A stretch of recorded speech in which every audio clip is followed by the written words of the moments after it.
পাকঘৰৰ অৱস্থা এতিয়া বেয়া আপোনালোকে চাওক কেনেকুৱা হৈ আছে যোৱাকালি ৰাতি মানে আমি এটা খানা খালোঁ সৰুকৈ চ' খানাটো খোৱাৰ পিছত আৰু পাকঘৰৰ অৱস্থা ভালেই নাই একদম বিগাৰি গৈছে তো এই মূৰৰ পৰা মই চব এতিয়া এইবিলাক চিজিল কৰিম বাচন ধুব আছে এইবিলাক চাফা কৰিব আছে চববিলাক মূৰৰ পৰা আমি চিজিল কৰি দিওঁ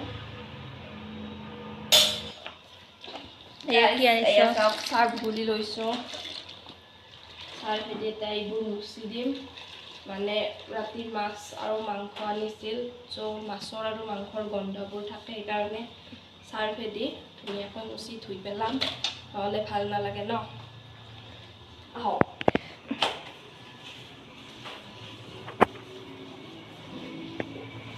মাছ ভাজিলে মাছৰ চিটিকা পৰে যে তেলৰ সেইবাবে গন্ধ ওলাই থাকে চ' ভালদৰে মুচি দিলোঁ মাছৰ গন্ধটো ভাল নালাগে যে পিছত স্মেলটো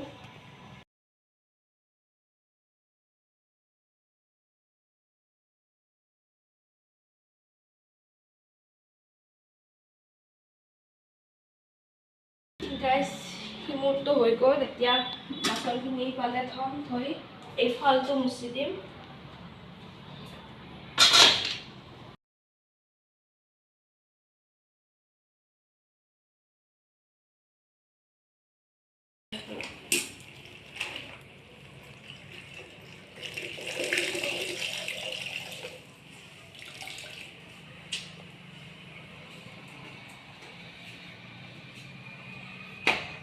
এইবিলাক ধুব লাগিব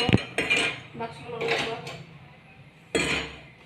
তো ফাৰ্ষ্ট আমি মুচিম ওপৰৰ টাইলছটো আয়া লাগে নাপাওঁ আয় লাগে নাপাওঁ গোটা হৈ যাব মনত না খাওঁতে ভাল এইবিলাক টপলা মানে আৰু মায়ে যে খুই থৈ অ'ত জ্বালা দুটা বান্ধে ত'ত জ্বালা দুটা বান্ধিব দুই লং দুটা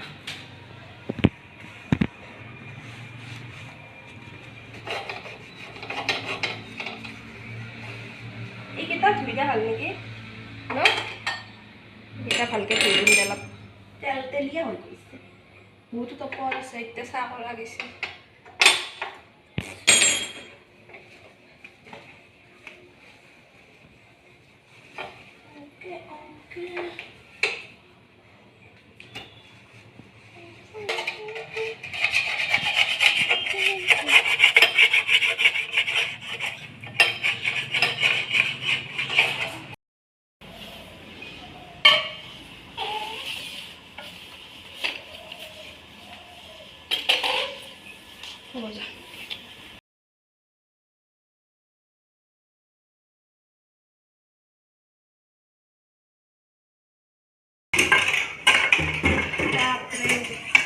আগাত ধৰি গ'ল বাচন তাৰপিছত বালে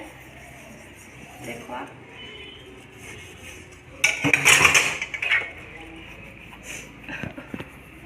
ইমান কাম কৰিব লাগে মই গাইজ দেখিছেনে কিমান কাম কৰিলোঁ ৰাতিপুৱাৰ পৰা এয়ে মোৰ দৈনন্দিন জীৱনৰ কাৰ্যলিপি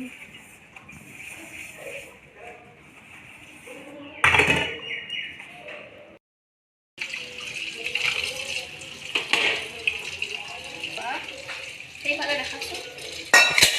দেখুৱাইছোঁ ইমানবোৰ বাচন হৈ গ'ল আৰু বেছি নাই অলমষ্টখিনি হৈ গ'ল বেছিখিনি হৈ গ'ল এতিয়া বেছি নাই অলপমান থাকক এইখিনি হৈ গ'ল অলমষ্টখিনি হৈ গ'ল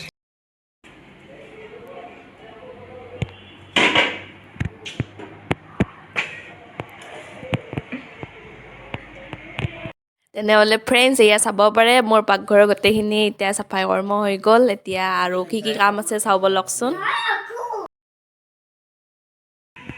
হেই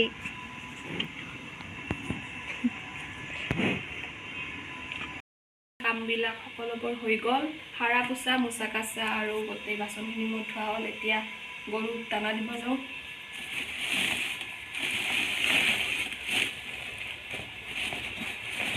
দানা হয়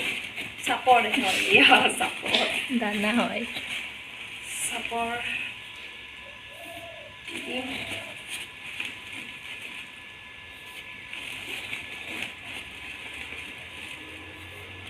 আৰু ঢাকন দিওঁ, 4 ঢাকন হৈ গ'ল। এতিয়া নিমখ,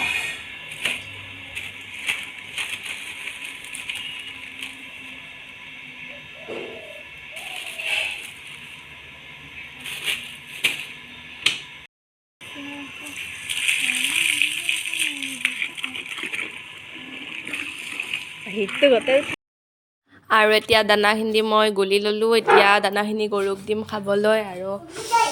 এইখিনিয়ে মোৰ ৰাতিপুৱাৰ কাম। তো আপোনালোকৰ লগত মই শ্বেয়াৰ কৰিলোঁ কেনে লাগিল মোৰ দৈনন্দিন জীৱনৰ কামখিনি। ভাল লাগিলে প্লিজ এটা কমেণ্ট কৰি জনাব কেনে লাগিল, আৰু বেয়া লাগিলেও ক'ব পাৰিব কমেণ্ট কৰি, বাৰু মই মানে ভাল কৰিবলৈ চেষ্টা কৰিম বেয়াখিনি। তেনেহ'লে এতিয়া বাই বাই।